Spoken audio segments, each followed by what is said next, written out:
19 ਸਾਲ ਦਾ ਸੀ, ਚੰਗਾ ਖਿਡਾਰੀ ਸੀ, ਪਰ ਨਸ਼ਾ ਜਿੱਤ ਗਿਆ। ਤਰਸੇਮ ਸਿਆ, ਇਸ ਅੱਗ ਦਾ ਸੇਕ ਤਾਂ ਘਰ ਘਰ ਪਹੁੰਚਿਆ, ਪਰ ਬਸ ਹੁਣ ਹੋਰ ਨਹੀਂ। ਪੰਜਾਬ ਸਰਕਾਰ ਨੇ ਨਸ਼ਿਆਂ ਦੇ ਵਿਰੁੱਧ ਇੱਕ ਸਖਤ ਮੁਹਿੰਮ ਚਲਾਈ ਹੈ ਤੇ ਅਸੀਂ ਸਾਰਿਆਂ ਨੇ ਇਹਨਾਂ ਦਾ ਸਾਥ ਦੇਣਾ ਕਿ ਅੱਜ ਤੋਂ ਬਾਅਦ ਨਾ ਇਸ ਪਿੰਡ ਵਿੱਚ ਨਸ਼ਾ ਵਿਕੂਗਾ ਤੇ ਨਾ ਹੀ ਕਿਸੇ ਨਸ਼ਾ ਵੇਚਣ ਵਾਲੇ ਨੂੰ ਇੱਥੇ ਵੜਨ ਦਿੱਤਾ ਜਾਊ। ਜਿਹੜੇ ਨਸ਼ੇ ਵਿੱਚ ਫਸੇ ਹੋਏ ਨੇ ਉਹਨਾਂ ਨੂੰ ਨਸ਼ਾ ਮੁਕਤੀ ਕੇਂਦਰ ਵਿੱਚ ਭਰਤੀ ਕਰਾਵਾਂਗੇ। ਕੋਈ ਵੀ ਨਸ਼ਾ ਤਸਕਰ ਦੀ ਜ਼ਮਾਨਤ ਨਹੀਂ ਕਰਾਏਗਾ। ਵਾਅਦਾ ਕਰੋ, ਅਸੀਂ ਆਪਣੇ ਪਿੰਡ ਨੂੰ, ਆਪਣੇ ਪੰਜਾਬ ਨੂੰ ਨਸ਼ਾ ਮੁਕਤ ਕਰਕੇ रहांगे। कांग्रेस नेता अभिषेक मनु सिंघवी ने बिहार में हो रही चुनाव आयोग की स्पेशल इंटेंसिव रिवीजन मुहिम को लेकर सवाल उठाए हैं। सिंघवी ने कहा कि ऐसा करने के पीछे सरकार का मकसद कुछ और ही है, इसलिए चुनाव आयोग सुप्रीम कोर्ट की बात भी नहीं मान रहा।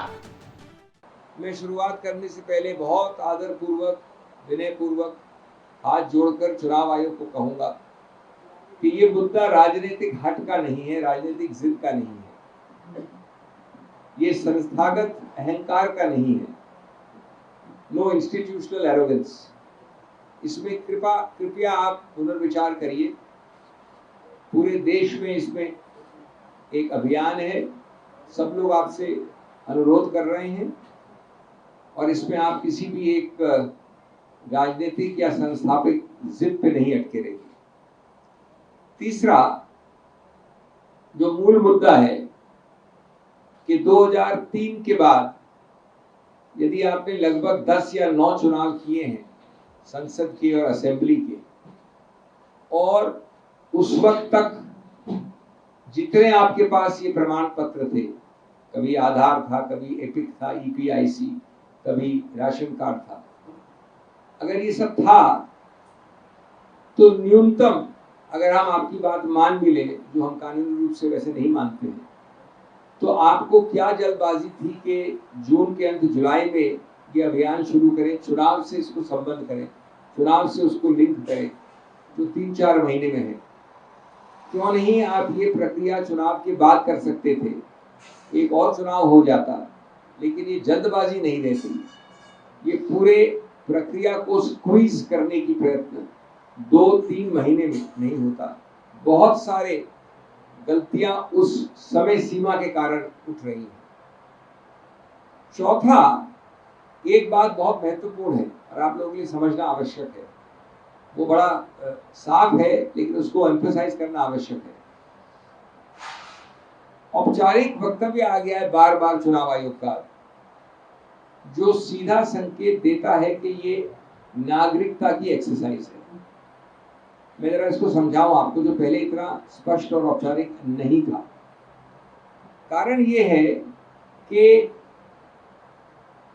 जब उच्चतम न्यायालय ने, और उच्चतम न्यायालय सिर्फ अनुरोध नहीं करता, सुझाव नहीं देता, आदेश देता है।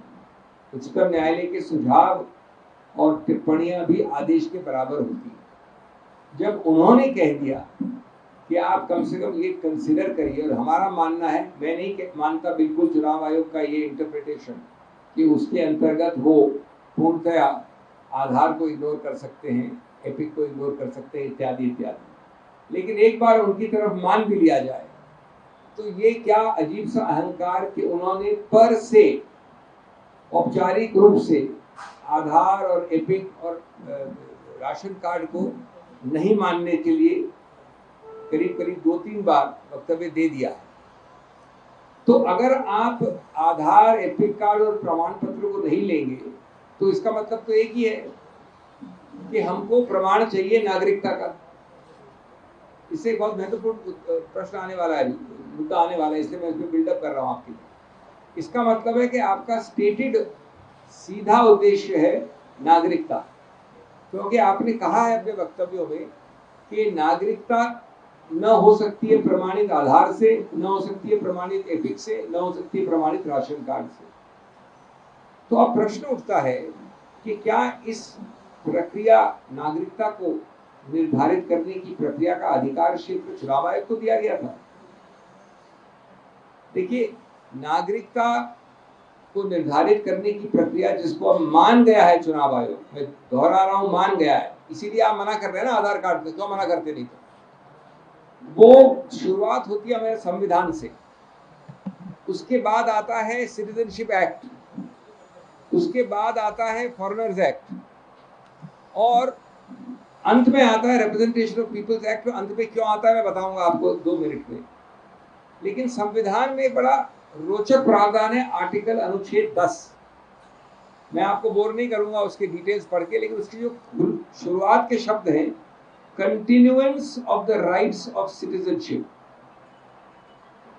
जो आदमी कंटिन्यू कर रहा है 5, 10, 15, 20 साल से, वो राइट्स अवरुद्ध पहली बात तो हो ही नहीं सकती। अब दूसरी बात, इसका मतलब ये नहीं कि कानूनी रूप से मैं इनकी सिटीजनशिप नहीं छीन सकता, मैं छीन सकता। उसके लिए बड़ी विस्तृत प्रक्रिया लिखी गई है सिटीजनशिप एक्ट में। उसमें प्रावधान X है, Y है, इनको नोटिस जाएगा, एक प्रक्रिया होगी। या फॉरेनर्स एक्ट में है, ये एक ट्राइब्यूनल के सामने जाएंगे, वो निर्धारित होगा न्यायिक रूप से, एडजुडिकेटरी। तो ये बताइए मुझे कि चुनाव आयोग 2 महीने में इस नई रीति रिवाज को लेकर ये कह के हम आधार नहीं लेंगे क्योंकि इससे सिटीजनशिप, नागरिकता प्रमाणित नहीं होती है, हम एपिक नहीं लेंगे इत्यादि। आप निर्धारित कर रहे हैं नागरिकता बर्थ सर्टिफिकेट मांगकर, और नागरिकता के लिए आप न भेज रहे हैं इनको फॉरेनर ट्राइब्यूनल में, न भेज रहे हैं सिटीजनशिप एक्ट में। और क्या आप 4.98 करोड़ जो एस्टिमेट है 2003 के बाद लोगों का, उन सबको हियरिंग दे पाएंगे? उनमें से आधे को, उनमें से 1 करोड़ को हियरिंग दे पाएंगे? बाकी छोड़ी, मैं 4 करोड़ की बात नहीं कर रहा हूँ, 5 करोड़, 1.5-2 करोड़ मान लीजिए। तो आप हियरिंग कैसे देंगे? न्यायिक निर्धारण कैसे, कौन करेगा? चुनाव आयोग का तो कहीं अधिकार क्षेत्र नहीं है। आपका कहना है कि आरोपीए में लिखा है कि नागरिक, निश्चित रूप से लिखा है नागरिक। उसी आरोपीओ को लागू करते हुए आपने एक समरी रिवीजन किया 6 महीने पहले और 10 इलेक्शन होल्ड किए। उसका मतलब होता है उस आरोपी का कि हाँ नागरिक होना है, लेकिन जब आप किसी को हटाना चाहते हैं नागरिकता से, ये देखिए बहुत बड़ा महत्वपूर्ण एक फर्क है जो उच्चतम न्यायालय ने शुरुआत से बनाया है। एक होता है अभिषेक सिंघवी अर्जी देके नागरिक बनना चाहता है, एक होता है मनोज झा जो नागरिक है उसको हटाना है नागरिकता से। ये दोनों अलग अलग पद्धतियां हैं।